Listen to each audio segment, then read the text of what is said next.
So all right. Good morning, everyone. I'm Joe Schwartzbauer, run the Great Duck Properties team. Austin Eaton is here with me today.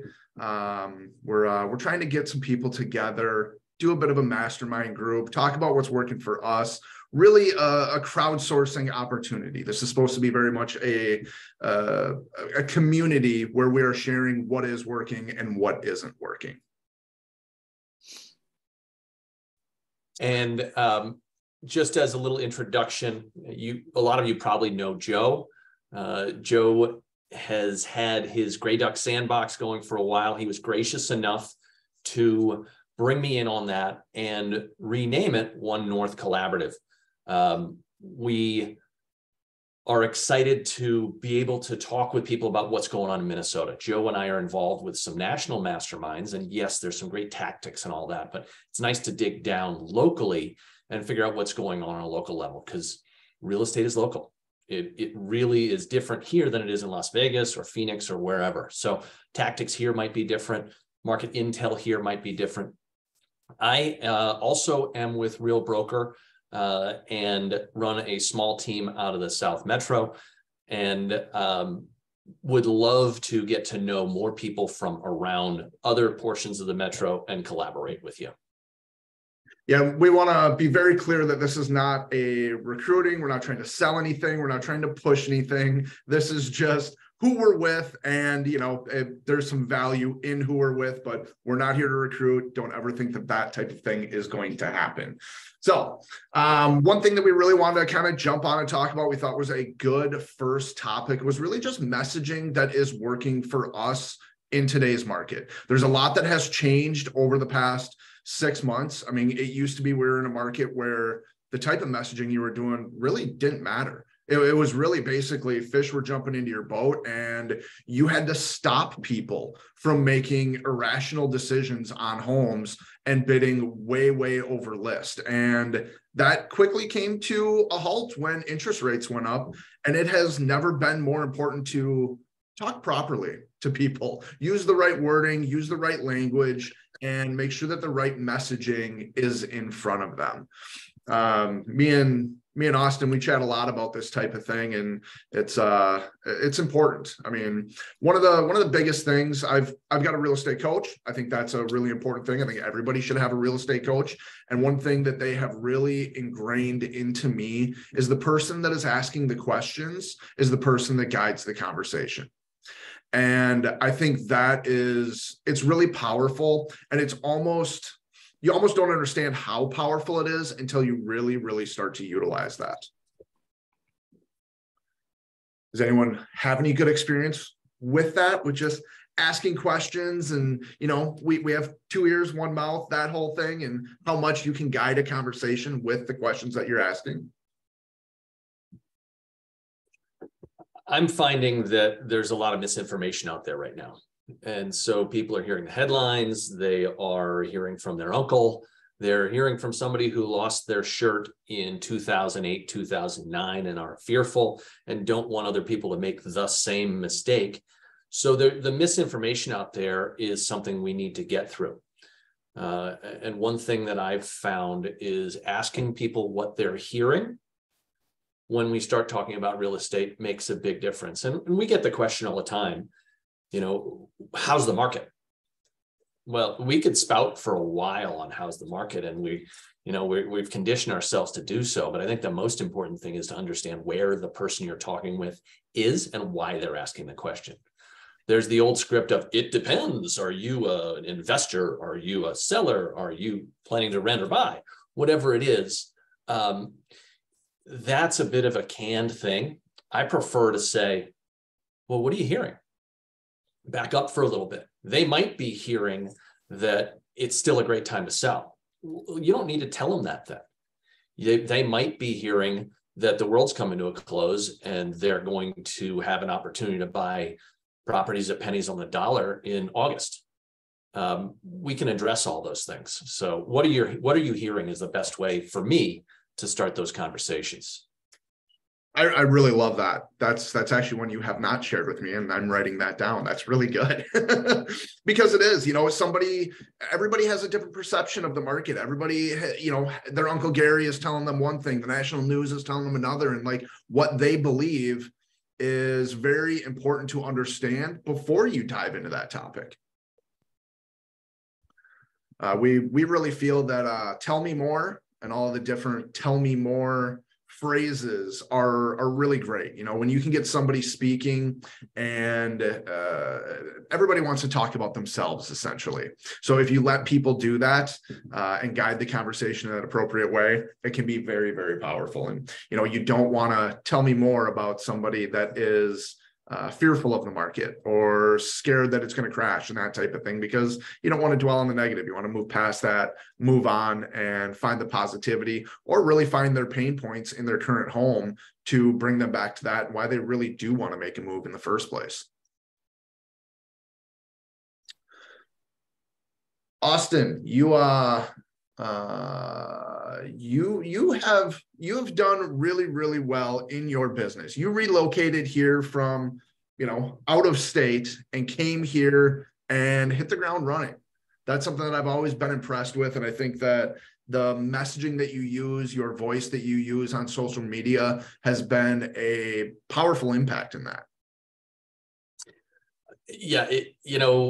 Most of the time when people start in this business, they've got all of their high school classmates, or they've got their cousins, or they've got the people they grew up with to call on and let them know that they are in the business. I didn't have that luxury, but I think also what it did was it gave me the incentive to get out there and meet more people and do it in a number of different ways. So I did find that having conversations, particularly at open houses and through memberships in certain clubs, that's been very, very helpful. Then you layer that with social media, it does make a difference.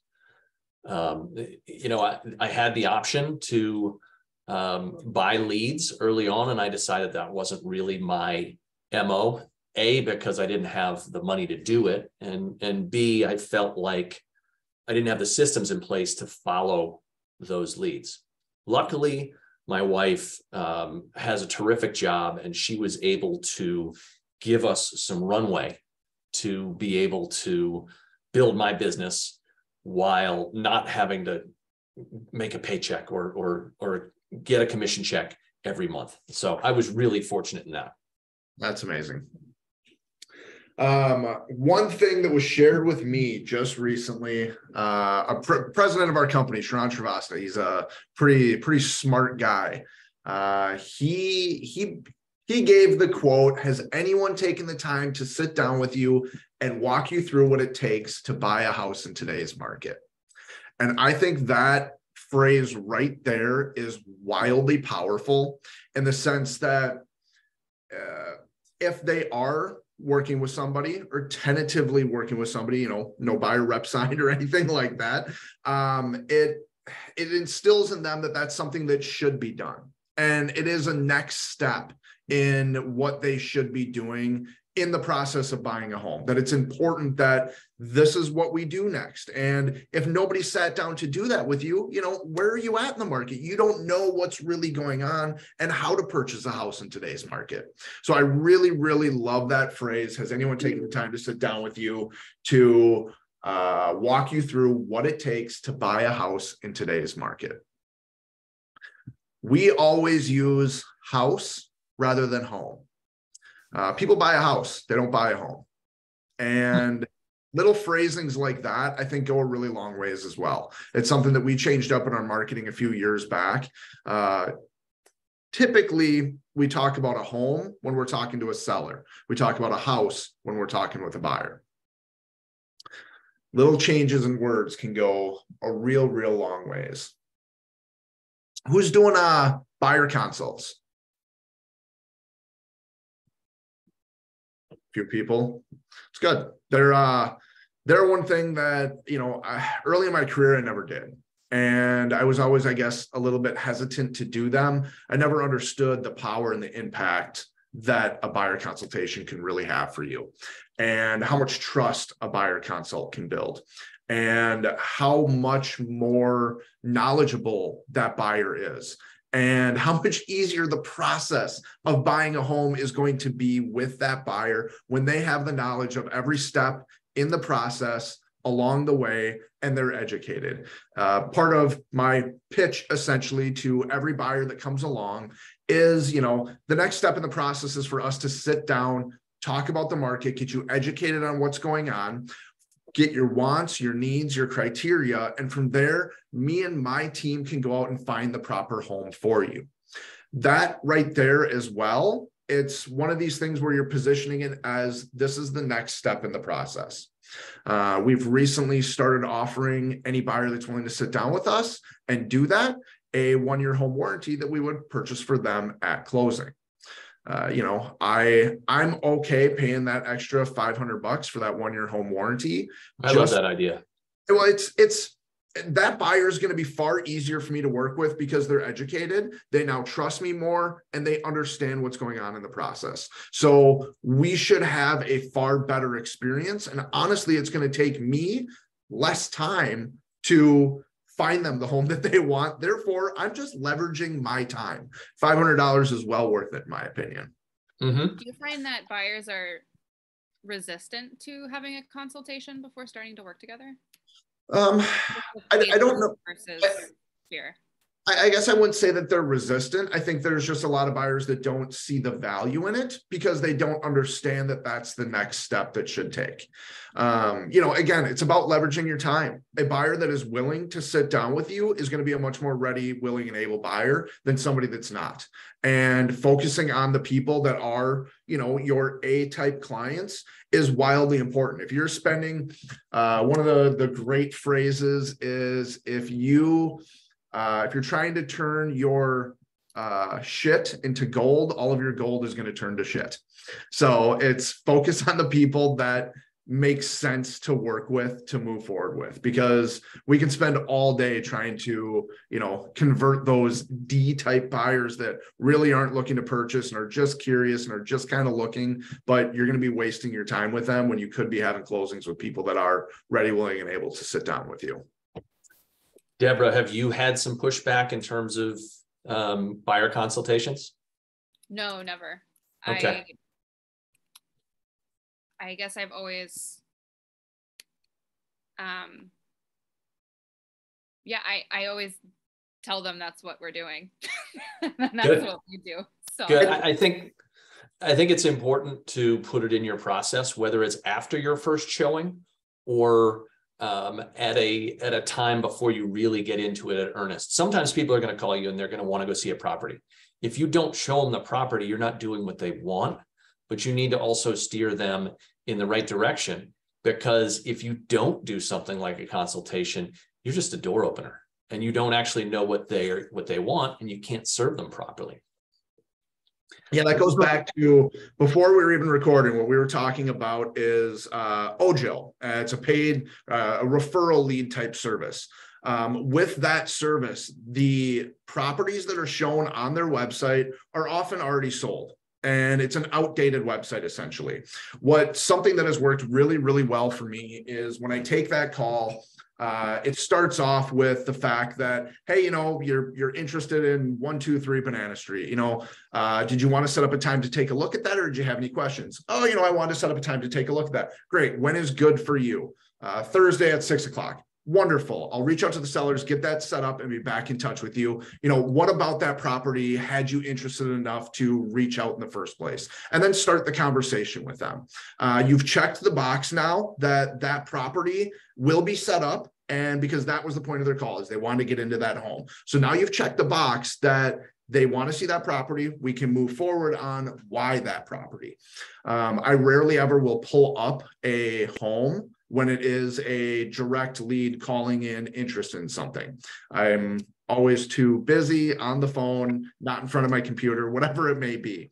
But If that home turns out that it is already off the market or has an accepted offer, when I do call that lead back to confirm this is, a good time to see the home and we're good to go, at that point is a perfect time to set up that buyer consultation with them. We already know that Thursday at 6, they're available. So instead of meeting at that house, let's meet at the local Starbucks or Caribou that's right by there. We know you're available. The chances of getting in front of them is very, very high. And I think also it makes sense if you're going out on that one showing and you had a good conversation with them, let's go see that house and then sit down for a cup of coffee and go through the process. Yeah. At that point, we probably will have a nice feel for whether we want to be able to work together or that I can be of service to you. Mm-hmm. We've started calling it a client onboarding rather than a buyer consultation.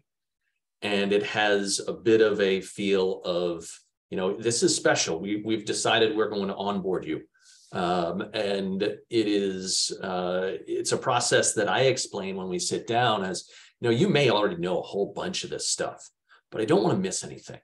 So we're going to go through the presentation. You can tell me what you know and what you don't, and we can focus on the things that are new to you. I don't want to bore you here, but it's really important that all of this stuff is covered before we start writing offers. I really like that. Something that I tend to do with a brand new client as well, first time we're going out showing them a property, is if they only have one property that they want to see, I am actively going to look for another home in the area that's similar, even if it's a few miles away, and booking that tour for right after. It allows me to basically say, hey, I like to stay on top of my market. There's another home that's similar to this just down the road that I'm going to go check out after this. Do you want to come with me? And it's wildly often that they do come with you. And now you've at least gotten some additional face time with them. Maybe they don't want to sit down for that buyer consult right away. They're a little bit unsure, but that's an opportunity to get at least a little bit more face time with them. So we've got a couple of people here who have not spoken up. I'd love to see if anybody is struggling with anything in particular from a conversation standpoint or a lead conversion standpoint. Who wants to step up? There's a lot of. I can say something. So on the buyer consult, I've had really a lot of success with that too. I think it's been, I think, a game changer in this market. I don't think we needed it as much a couple of years ago. It was, hey, let's find a house. We got one. Let's go.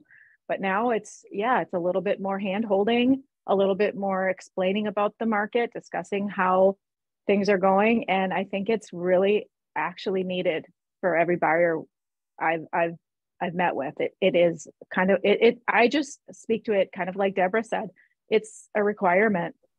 Like, we don't really move forward until we sit down and talk through everything that's needed to get you the house that you want. So I've had success, and I've had a lot of buyers signing me right at the table there, or, we get home, I send them over and they're like, oh yeah, no problem. I'm totally ready to move forward. The part that I think I'm struggling with is that I've got all these buyers committed to me, but they're not ready to move forward. They're just sitting there waiting and waiting for more properties to hit the market, and they're hoping and praying that something that they love is going to come. That's the part that I'm kind of just waiting for.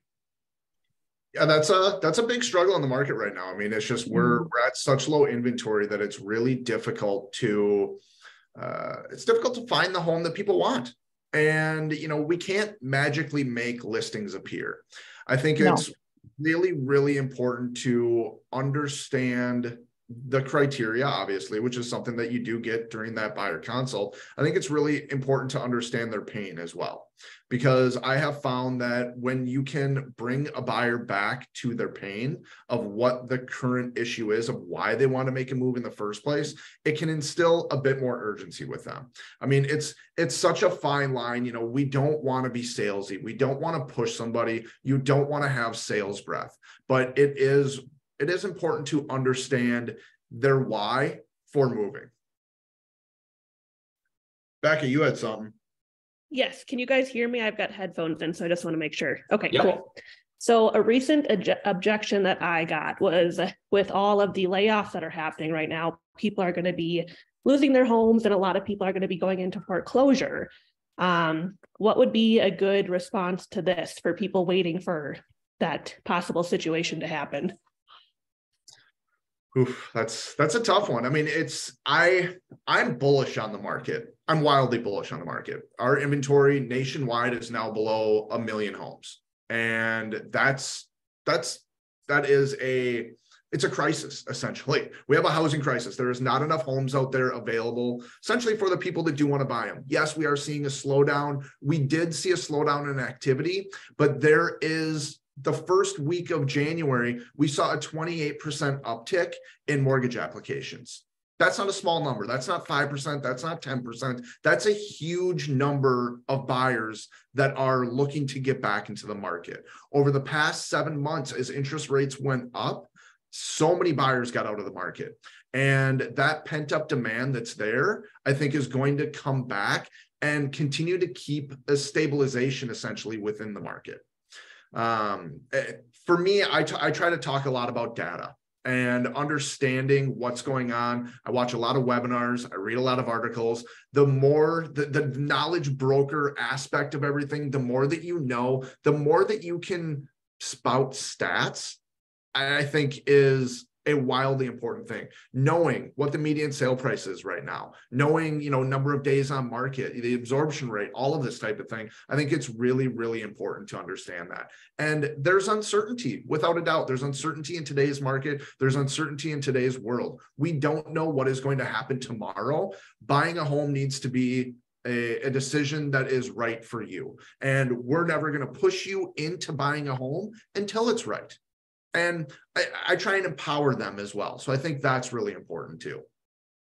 I'd love to piggyback on that as well. We hear about foreclosures on the rise, and we hear about layoffs coming. We actually need some more foreclosures. Now, you don't want anybody to lose their house, but we could use some more inventory, and foreclosures are naturally a way that inventory has occurred over the years, and it's been constricted for the last several years. I posted something from Keeping Current Matters yesterday that showed historical foreclosure rates. And by the way, if you're not using Keeping Current Matters, I would recommend checking it out. It is a super resource for graphics and information on the market. But yes, foreclosures have doubled or somewhere in that neighborhood since last year, but they're still below pre-pandemic numbers. And there are a couple reasons why. And so I like to talk to people about why they shouldn't be waiting for a wave of foreclosures, because it's unlikely to happen. First reason is that the buyers since the last major recession in 2008 have been much more qualified buyers. So most of the people who were unqualified and unsustainable as homeowners were flushed out in the years following that recession. The people who remain are either people who have a ton of equity or people who are qualified buyers, or both. So if they lose their job, they have the ability to sell because they've got a whole bunch of equity, or they're well qualified and are able to become reemployed and will not long-term be at risk. So waiting for a wave of foreclosures is not a winning strategy.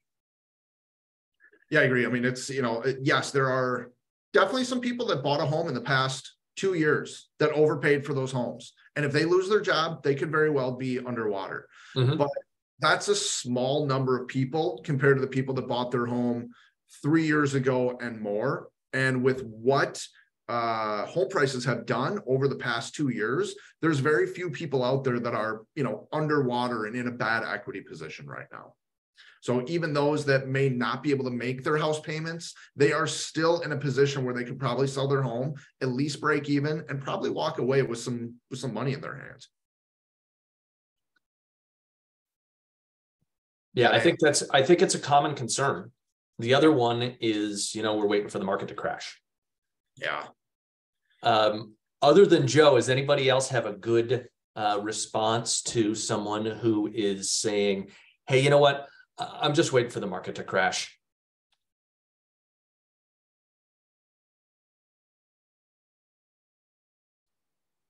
Bueller? Don't everybody jump at once. Come on, Mike, you're laughing there.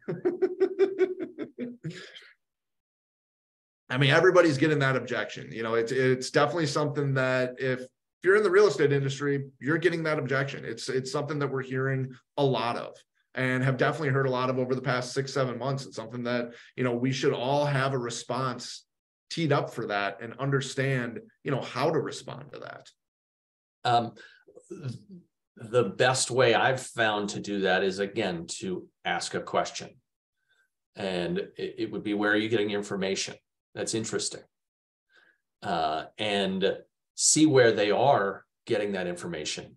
And then you can counter that information with facts that you might get from a Housing Wire or from a KCM or something like that. Be respectful, because they're getting their information from somewhere. And if it is their Uncle Phil, then you need to understand who Uncle Phil is. He may be an economist, and you have to give that some credibility. At the same time, Uncle Phil may not have sold a house in the last 10 years and may not be thinking about this every day. So I think anytime somebody brings up an objection like that, it's important to understand how they're getting their information and then understand how you can counter it. And if you study the market, you'll be able to have enough bullets in your gun to be able to answer all of these objections. Yeah, I agree.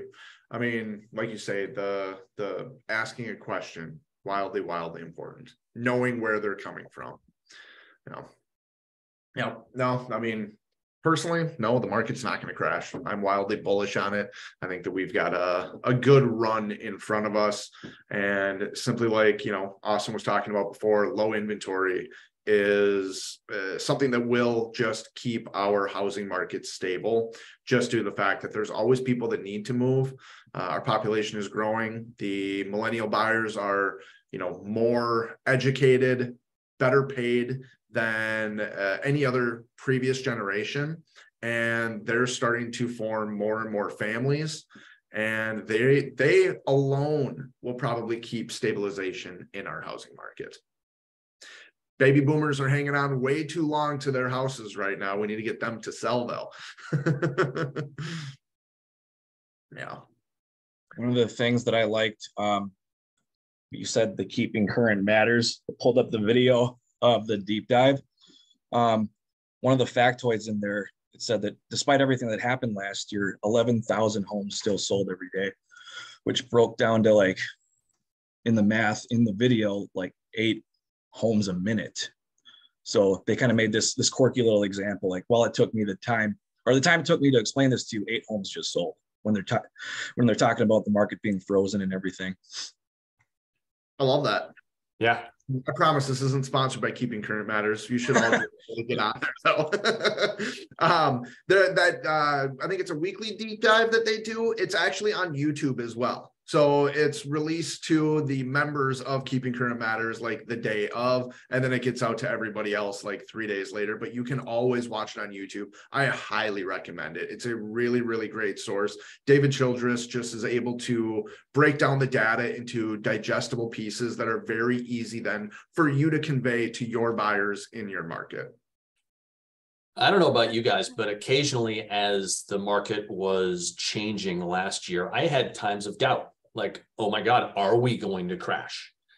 And am I the one who is trying to be too positive about where we are? Is there a major problem right now? And you hear enough of these headlines that you can be affected by it. And listening to Keeping Current Matters and David Childers actually gave me more confidence in the fact that here are the reasons why the market's going to be okay. Here are the reasons why we're not going to see a major drop in prices. Locally, there may be certain pockets that do, but particularly here in the Twin Cities, I'm not expecting any major shift because it's just not enough inventory for us to really be concerned about seeing a major drop in prices. I saw a comment in the chat here. It's a paid service, pretty cheap though. Yes, you can actually you can go on their website and get a bunch of information without being a subscriber. But if you want to personalize your posts and things like that, you do need to pay a subscription. Their main subscription, I think, is $24 a month, which is just their basic. And then they've got one at $49 a month, which has a lot of other features and personalization. And then their top level, I think, is $89 a month. And that includes their Real Talk video program. And I think, Mike, are you still doing that? I am. Yeah. I mean, the Eaton group, Austin and Beck, I mean, these guys are like video aces, and I'm not. And it just gives me the opportunity to make videos and put content out that are it's relevant, it's good stuff. And you kind of read the script as it comes down, and yeah, it's very helpful. And it's good stuff too. There's a lot of good videos, a lot of good content. Yeah. I mean, honestly, go follow their Instagram, their Facebook, and watch their YouTube, and you get about 75 to 80% of what they're putting out, just slightly delayed from those that are the members of it, but not very delayed. It's easy to get the service for almost free. Yeah, it goes back to dialogues. I mean, that's what the call today is about, is having winning conversations, and having winning conversations is making sure that you're properly armed. Yes. Know your info. Be the expert. I think KCM does a really good job of providing facts and data. And, that's kind of that's our weapon, right? I mean, they're in our corner, and it kind of goes against what the narrative is in the media with the market crashing, and it's just some really good content. And it's nice to back things up with facts. And yeah, I'm a huge fan of KCM. So Charlie, you and I have not met. You're with GCS Title? Correct. Yep. I'm the founder and owner. Yep. All right. What sort of data do you tap into to understand market trends? Well, that's very interesting. So we try to get really involved with our clients to see what they're hearing, to kind of relay that same information that the sky isn't falling. So one of the big people that now we've listened to and we've had seminars here in our office is with Barry Habib, which sounds like he is very close to David Childers. So it's staying up. I mean, the recurring theme that I wrote down on my notes here, it's just educate and become the expert. You've got to use data to squash all the other BS that's out in the world, because fear it's real. And our media is scaring the shit out of a lot of people. So just continue to educate yourself. I love this dialogue. This is cool. This gives you actually golden nuggets that you can take and apply out in the real world. So thank you guys for having me. This is good stuff. Cool. Good. Well, and feel free to invite anybody. We're doing this every 2 weeks, bi-weekly on Thursday morning. So happy to help out. We're looking to grow a nice community here. Awesome. Yeah. Yep. So Austin, you've done well with listings. What's some of the verbiage, language stuff around those that you've been using that you find is working well for you?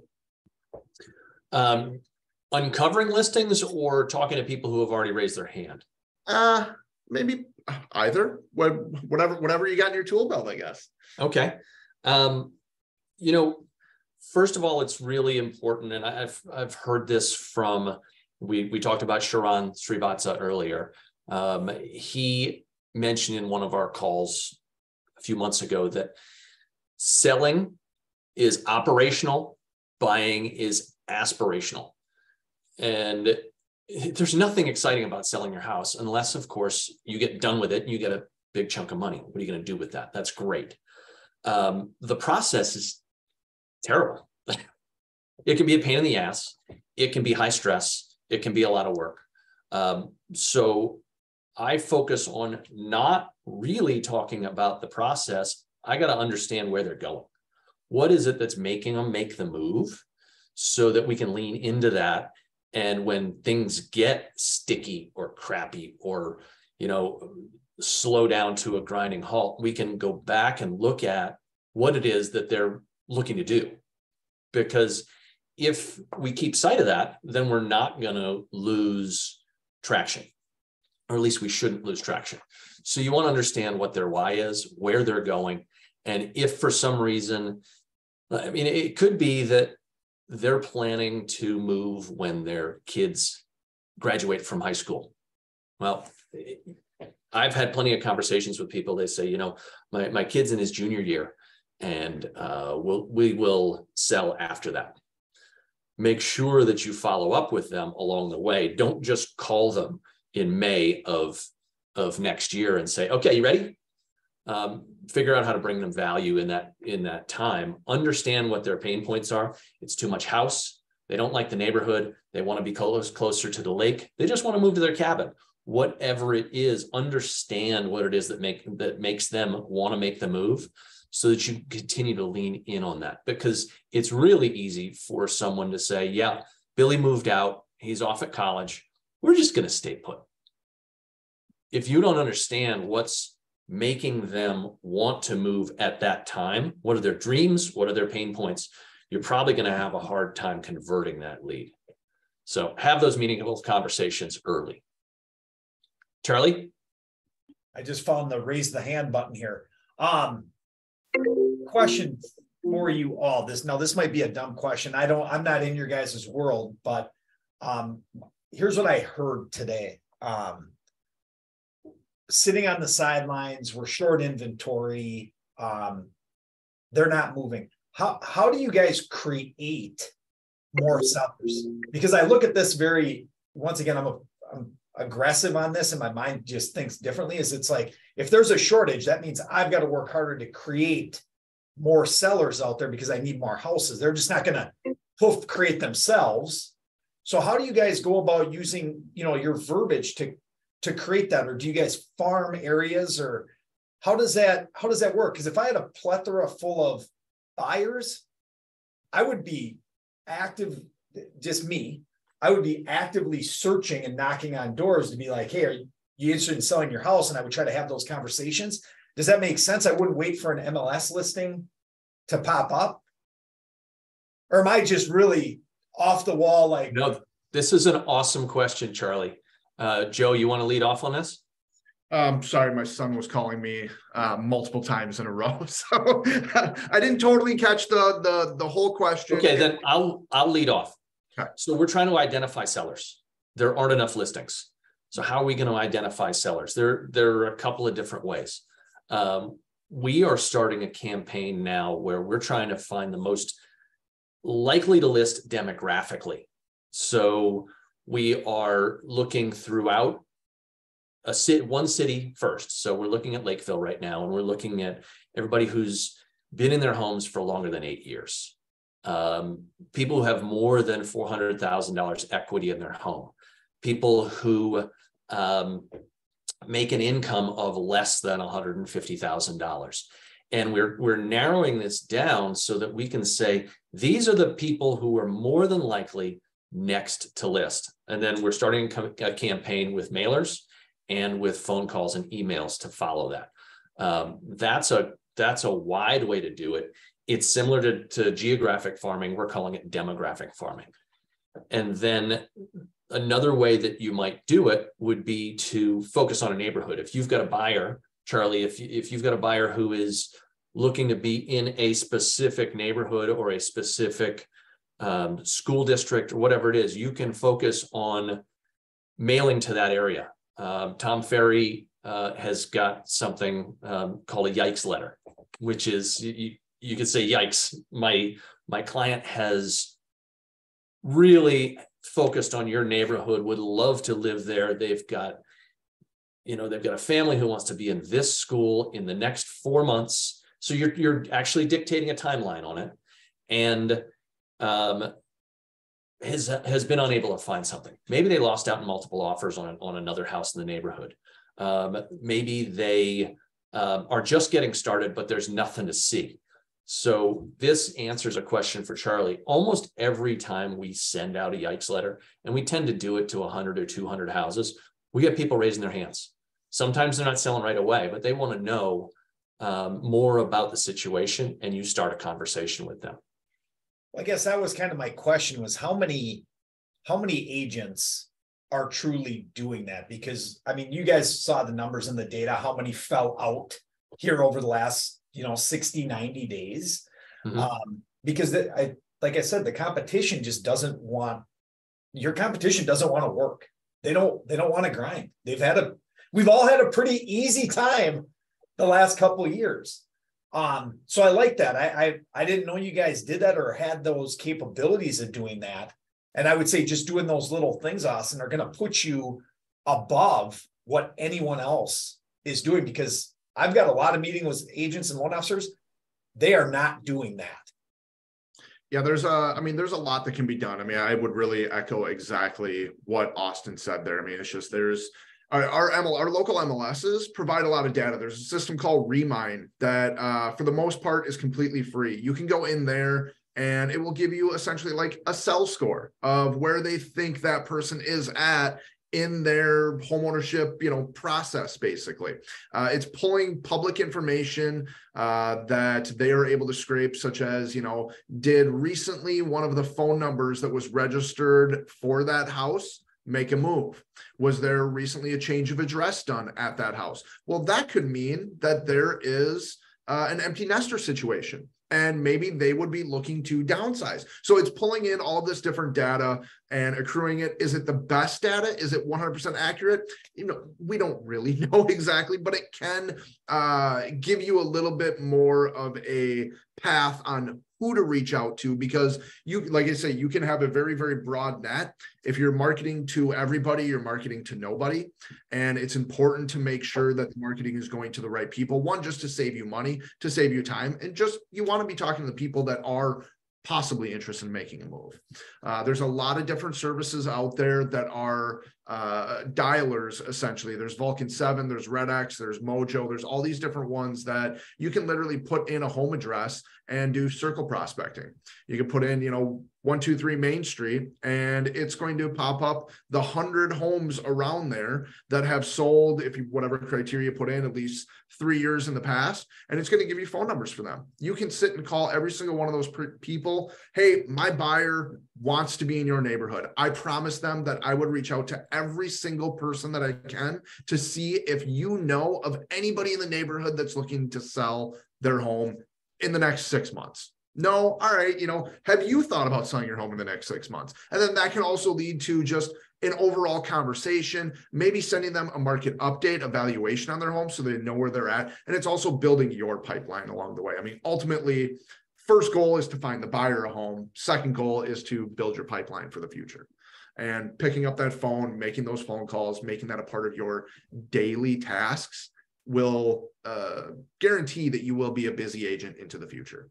Well, here's my other question. Does anyone focus? Now, this is going to sound morbid, but you guys did say kind of waiting for foreclosures, which is someone's downfall.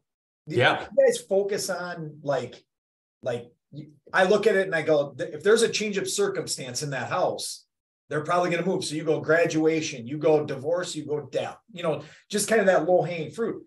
Is that people you guys target as well? Because we've seen a lot more of that come through here, of those change of circumstance type of deals. And it's more of the divorce and death that have come across here lately. So I was just wondering, do you guys is there a plan for that? Or is that just really inconsiderate? There are people who do focus on that. I have not. It's a little harder to get that information. Some people partner with divorce attorneys. Others are looking through public records, probate lists and all of that. Yeah. It's not something that I have done. It's something that you can do. There's again, coming back to Tom Ferry, he talks about the 5 or 6 D's. You've got divorce, you've got death, you've got diapers, you've got diplomas, you got diamonds. So you've got you've got a wedding. And so those are things that do precipitate sales or purchases, regardless of what the economy is doing. I'm going to just circle back for a second, though. We were talking about all of these things that involve check equity and finding listings. You don't only have that resource, and sweat equity is also super important. When I first started out, I was doing an open house and I met a lady, totally clicked with her, really nice. And she said, I'm looking for this. She was looking for single level living under 1,500 square feet in Eagan. I had all the time in the world because I had no clients. And I told her, I'm going to go knock on every single level living townhome in Eagan. And I did. I found her a place. I also found another listing in that time period. And she and I still talk. I talked to her last week. She's referred 7 deals to me over the last 6 years. So doing those particular things, if you don't have the money to pay for a mailer or pay for Mojo or Vulcan or any of that, you can go knock on doors. And I found it to be the best way to uncover opportunities and impress somebody who could have hired a door opener. You're not a door opener when you do things like that. You're finding and uncovering opportunities. And I loved doing it. I've not had as much time to do it, but I'm actually planning to get back to door knocking this year. Friday afternoons, I'm setting aside for door knocking, whether it's around an existing listing or whether it's looking for something for a client. You got to be specific when you're looking for a client. And you have to have that client, because you can't go knocking on somebody's door and be BSing them that you've got a client looking to buy their house. And then you've got to figure out how to get your mom over there to look at the house because you don't have anybody to actually buy it. Yeah. Always be honest, always be truthful, always be ethical. Yeah. But there's always opportunity in every single market. No matter what happens, people need to buy and sell and move. It does happen. So there is always opportunity out there. That's one of the reasons why I love this industry, is you get out of it what you put into it. We have 24 hours in a day, and we can hustle and grind and make things happen for ourselves. There's people out there that are wanting to make a move. It's up to us to find them, basically. It's up to us to have the right messaging to talk to them about when the time's right. There's a great book, Ninja Selling. There's a whole podcast behind it and everything. And there's the part that's always resonated with me and stuck with me is being in flow with your clients. The buying and selling of a home, it typically takes place within a 48-hour period, meaning that something happens in their life, something changes. It is one of those D's. They do decide that they're getting married, that they're having a kid, whatever it may be. And they're like, okay, we need to make a move. We need to upsize. We need to downsize. We need to move to a new location because we're changing school districts, whatever it may be. And if you can be that person that is essentially in flow with them, the person that has put marketing material in front of them, had a conversation with them, you are top of mind. You are the one that they're going to call. And it always really resonated with me a lot. Well, we're coming up on our time here anyway. There was multiple things that we went over, a lot of different messaging stuff. It's ask the questions, be the person who guides the conversation. I think that's all very, very important. Don't fight with people about the reasons that they think the market is going to crash. That is not going to end well for you. We need to hear them. We need to, people want to be understood and heard. It's important to do that. Listen more than we speak. We do have a PDF with some of this stuff that we were going to talk about today. Some of them we didn't even get to, but we're going to share that with everybody. If you're listening to a recording of this after the fact, reach out. We're happy to get that to you as well. But yeah, appreciate you guys for being here. If you got any value out of this, invite a friend. We'd love to see you guys in a couple of weeks. Austin, you got something to say? So I'm thankful that you have all decided to come here today. What I'd love to have everyone do is try to get someone else on the call in the future for our next call. If it's just the 9 of us or 10 of us who are here, you're all going to get really tired of hearing me and Joe talk. We want it to be a more collaborative environment. We want it to be where somebody can talk about a win that they've had or something that they're doing at a high level so that we can all learn from it, and then talk a little bit about micro markets throughout the Twin Cities area. So in order for this call to be successful, we probably need to be armed with something to talk about each week, even if you're not driving the conversation. Joe and I will have topics, but we'd love to hear from you. If for some reason you go, hey, I've got somebody who would be great to talk about this, or I'm very curious about that. There's a new development going in someplace. Let's figure out more about it. Maybe we bring them in for a guest shot for 15 minutes to tell us about their development, things like that. This call, to be sustainable, needs to be varied and needs to have a bunch of voices. I'm looking forward to getting this all going. And I hope that the people who've been on today see some value here, but also become invested in making this a living, breathing thing over the coming months. 100%. Invite somebody. Thank you guys. We'll see you all in a couple of weeks. Thank you. Thanks so much.